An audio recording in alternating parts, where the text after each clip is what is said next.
Madame la Présidente, Monsieur le Premier ministre, pour la première fois sous la Ve République, l'Assemblée nationale est amenée à valider une lettre de démission. Vous en conviendrez, c'est un moment étrange et inédit qui, une fois de plus, dévalorise notre Assemblée. Vous avez décidé de partir en habillant votre démission d'une communication faussement habile qui se veut surtout une rampe de lancement pour une pseudo-candidature à l'élection présidentielle. Vous avez inventé la démission communication, mais personne n'est dupe. Vous quittez le pouvoir aujourd'hui sans avoir redressé ce pays que vous avez au contraire accablé. Vous nous tendez un piège rhétorique, une opposition entre prétendus vertueux d'un côté et irresponsables budgétaires de l'autre. Mais, Monsieur le Premier ministre, les Français ne confondront jamais les pompiers et les pyromanes. Vous êtes un pompier pyromane. Vous refusez la confiance n'est pas un signe d'irresponsabilité, c'est un devoir. Refuser la confiance à des irresponsables est un acte de courage. D'abord, irresponsable politique. Lorsqu'en juin dernier, derrière Emmanuel Macron, avec le renfort d'Édouard Philippe, Gabriel Attal, Xavier Bertrand, Valérie Pécresse et tant d'autres, vous avez bâti cette alliance des contraires, cette alliance de la honte, improbable, allant de LFI jusqu'à LR. Irresponsable par votre coup de force démocratique avec les partis de la Macronie, défaits dans les urnes, arrivés 3e aux législatives, mais qui ont continué à gouverner. C'est un déni démocratique inédit et majeur. Si le pays se retrouve aujourd'hui dans cette crise politique majeure, c'est d'abord, ne l'oublions jamais, à cause de cette alliance contre nature que M. Macron a voulu.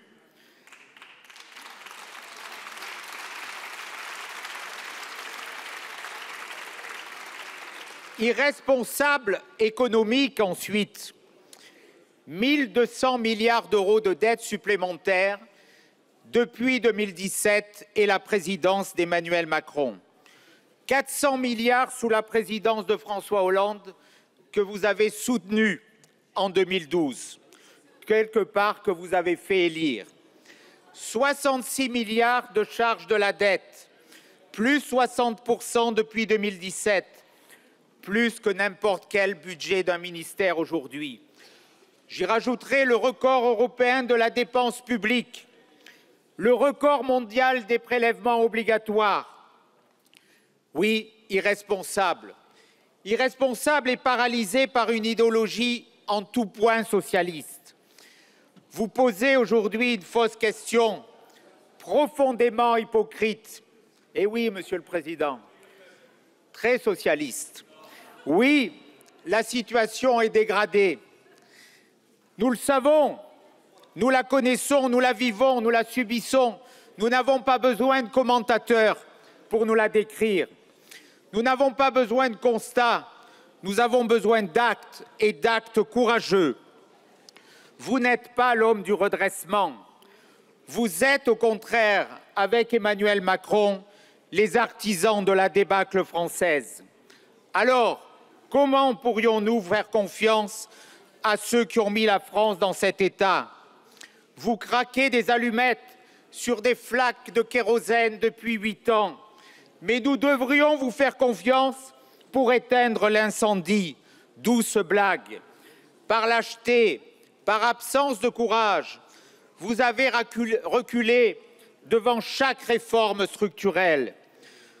Non, Monsieur le Premier ministre, la politique n'est pas que l'art de la communication, pas l'art du commentaire, mais elle doit être celui de l'action courageuse et vertueuse. Le budget n'est pas une tribune morale, il est l'instrument de la vérité et du courage. Et sur ces deux plans, vous avez largement failli. Vous refusez aujourd'hui de regarder le mal en face. Vous cherchez des boucs émissaires à vos lâchetés. Les retraités d'abord, coupables de tous les maux auxquels vous voulez faire les poches. Quelle honte! Vous avez, de façon plus large, injustement pris tous les Français pour cible. Ce seraient eux qui seraient les dépensiers, alors que vous seriez le vertueux gestionnaire. Là aussi, quelle supercherie! Ce ne sont pas les Français qui sont responsables, mais ce sont bien tous ceux qui ont soutenu, fait élire et soutiennent Emmanuel Macron depuis 2017.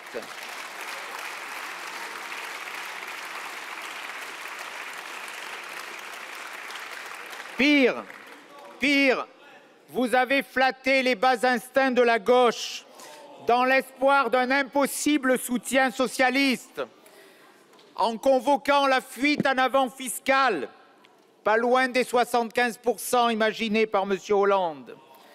Et même encore pire, hier, en insultant l'honneur de nos policiers qui seraient coupables de prétendus contrôles au faciès.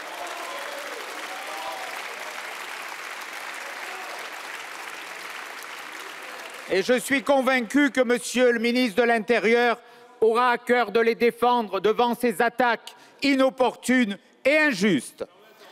Pendant ce temps, le mal français, lui, se trouve dans le poids exorbitant de la fiscalité et des charges pesant sur ceux qui travaillent dans un État hypertrophié au périmètre bien trop large, dans une bureaucratie tentaculaire et vorace, un système social dévoyé, des entreprises entravées par trop d'impôts, trop de normes, trop de règles.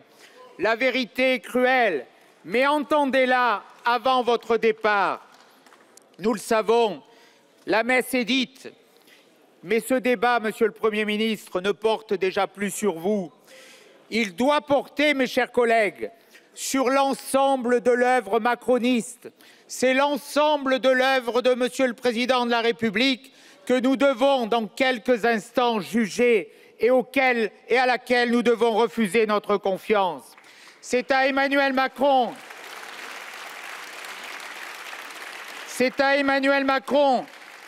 grand responsable de ce désastre, que nous nous adressons. Nous ne voterons pas la confiance au président Macron. Nous ne voterons pas la confiance au président Macron parce que la France n'a plus le luxe d'attendre, parce que l'heure n'est plus aux demi-mesures, parce que les Français veulent une rupture et pas un sursis. Nous ne voterons pas la confiance au président Macron, incapable de s'attaquer au coût et aux maux de l'immigration, celui qui a laissé entrer 500 000 immigrés par an depuis son élection, incapable de renvoyer les étrangers dangereux sous OQTF. Nous ne voterons pas la confiance au président Macron qui s'est agenouillé devant l'État voyou algérien, laissant Boualem Sansal mourir en prison. Nous ne voterons pas la confiance au président Macron, incapable de restaurer l'excellence à l'école, incapable de sauver notre hôpital public, de défendre nos services publics. Nous ne voterons pas la confiance au président Macron, incapable de restaurer l'ordre dans la rue. Nous ne voterons pas la confiance au président Macron qui a dangereusement affaibli notre excellence et notre filière nucléaire voulue par le général de Gaulle. Nous ne voterons pas la confiance. Nous ne voterons pas la confiance au président Macron qui s'apprête à reconnaître l'État terroriste du Hamas.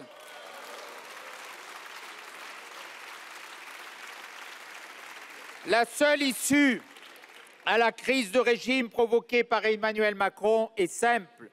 Le retour au peuple, mes chers collègues. La dissolution ou la démission.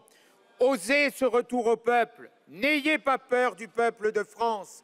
Un énième gouvernement du socle minoritaire ne résoudra rien à votre État minoritaire qui paralyse le pays. Au fond, si vous refusez de donner la parole au peuple, c'est que vous craignez son verdict. Enfin, j'en appelle à mes amis les Républicains. Combien de temps encore resterez-vous arrimés au Titanic macroniste. Voulez-vous cautionner ce suffrage? Refusez cette folie. Mes chers collègues, le sursaut ne viendra pas des fossoyeurs de la nation.